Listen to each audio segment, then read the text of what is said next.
Hello, how is your day? Today, let's practice the pronunciation of some simple Japanese numbers. Please try pronouncing them after me.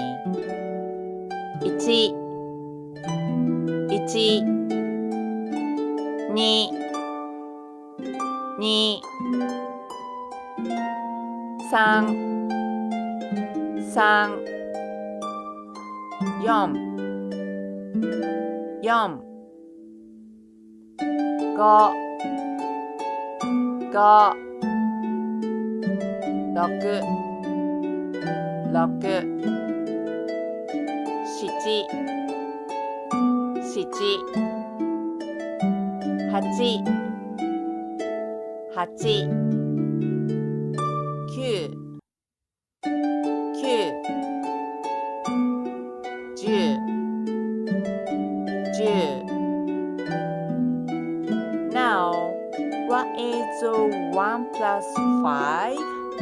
Do you know the answer? Oh, it seems like some of you do.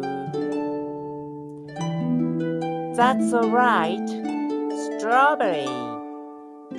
In Japanese, it's pronounced ichigo.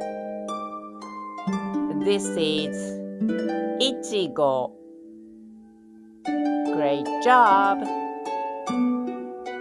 In today's lesson, we learned how to pronounce numbers and enjoyed a little word play too. Stay tuned for the next JapaEase lesson.